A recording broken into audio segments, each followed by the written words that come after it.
got married. I think the day after we got back from our honeymoon, I got traded.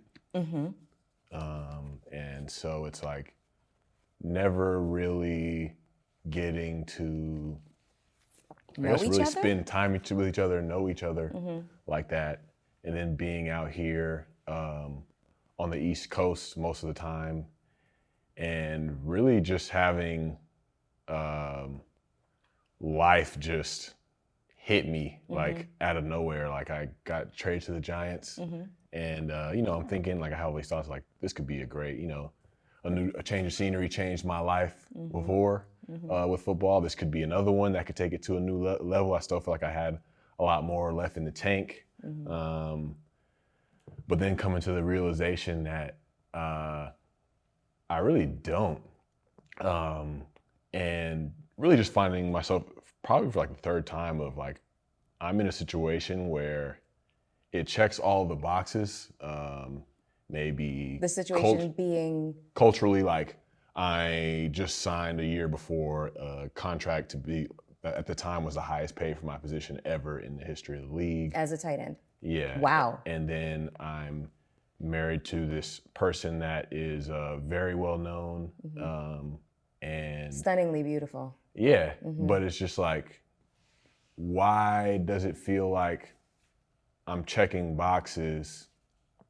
Why doesn't it feel like I'm alive? Like why do I keep running into this situation? And realizing there's a lot of wounds and a lot of things that I have needed to heal in myself that I had really only scratched the surface on by getting sober, to realize like, you know, I needed to do a lot and figure out what it is that I really want from my life, what it is that, because I can't just be in these situations and continue to go on with them because I should be doing them, or they look good to other people, or they look impressive from the outside. So it's like, really looking at that situation, like there's really nothing that either of us really have to lose from this situation. I mean, it's painful to come together and separate, but it's like, nobody should really be in situations, because then like when I feel trapped and stuck, these parts of me that come out aren't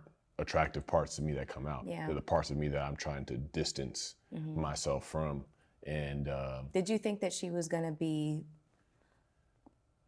maybe your salvation, or kind of in like a way, kind of, yeah. Like I look back at my life, and you know, I get sober, and then my career takes off really fast, and I have access to more things, more women, and it's like, yeah, I'm sober, but at the same time, I feel like I just traded those addictions for different things. External validation, success, relationships with women. Yeah. Those relationships go until I meet her, and there's never really any time to be like on your own and be like, okay, what kind of place am I coming from? Like, what's the foundation here? Because it's really just been going, achieving, desiring, accomplishing, and that's the same thing that took place in that relationship. Yeah. It's like a big target almost. Yeah. Having access to a lot of excess, everything, especially women. You know, you're a Pro Bowl NFL player. You're quite striking. What was it about her that made you think she's the one? She's the one at the time. She's the one that I want to get married to. She's the one that I think I want to spend my life with. And she's the one who I may find salvation in. Well, I looked at it from the standpoint of, you know, knowing like similar worlds, navigating world of professional athletics, pressures, the stresses that come with that. And she understood the pressures too, because she's a professional athlete herself. And then when we had first met, I was co-hosting this podcast, and it was kind of about like overcoming adversity. It was called Comeback Stories. And she had a really good comeback story, coming back from like a major injury. The same injury that Jason Tatum had against the Knicks, Achilles. And came back and was like playing the best of her career. And so it was like seeing her overcome that and her battles with mental health and all these things. And it's like, you see all these qualities, and it's like, that's exactly what I should be going for. That's exactly somebody I feel like But then it's like, I look at the situation and I'm like, I don't really know who I am because I'm in a way, I've tried not to be, but I am so identified with this football role where I look back and have done work on myself. It's like, I haven't really wanted to be this football guy since I was probably in early high school, middle school. Like, it's something I realize I'm good at, and, you know, I earn respect and validation by being good at this game. So I'm gonna take this as far as it goes. So it's like, for me to start a partnership with somebody based off of something that I never really felt that deep of a connection to anyway is like a false ground to build on. Yeah. Like, we're both athletes. If I look at it at me, who I am at my deepest level, at my core, I'm not an athlete.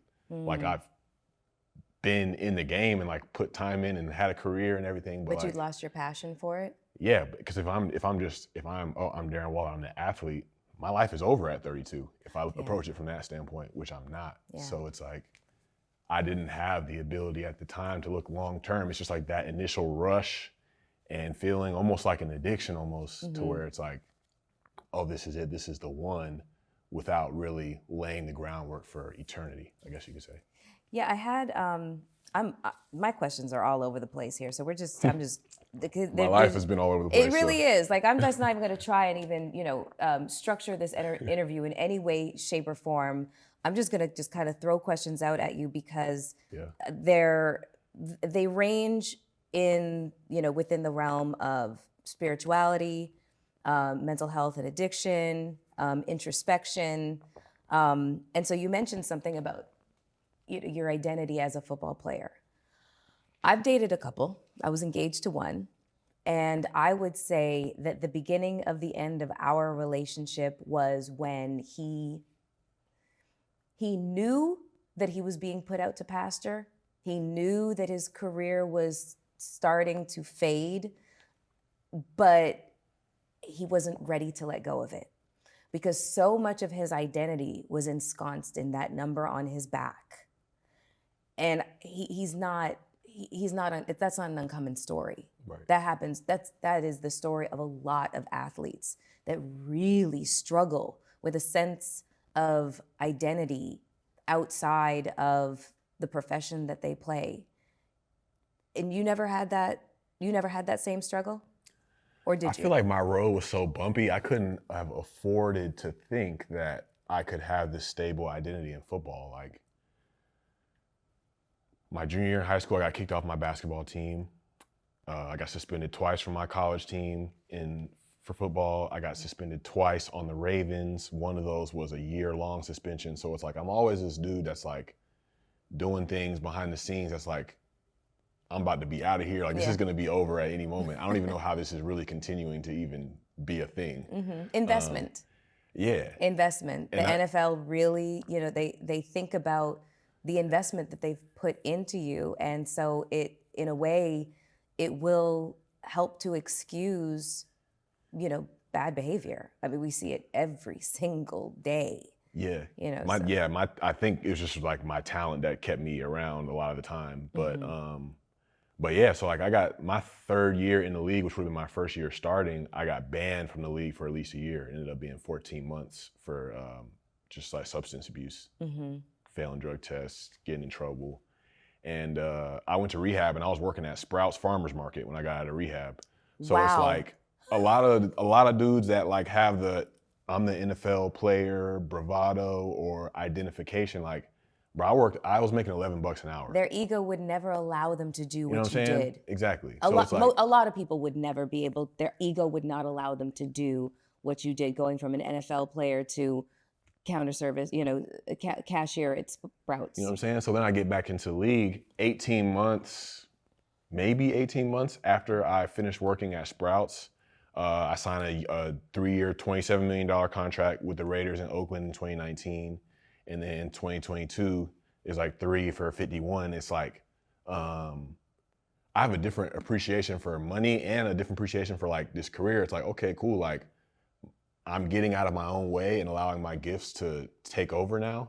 But I know what it's like to like be the person that nobody wants around or nobody would ever touch. So it's like, now that I'm somebody that's like you know, everybody wants to rub my back when I'm in the room, or they want me on their team now, or like I've reached a certain status in the league. It's like, it doesn't really boost my head up too high because I've been so low before. So that's why it's kind of like that middle ground of like, I didn't think I'd make it this far, so I haven't ever really attached myself to the game like this the way other people have.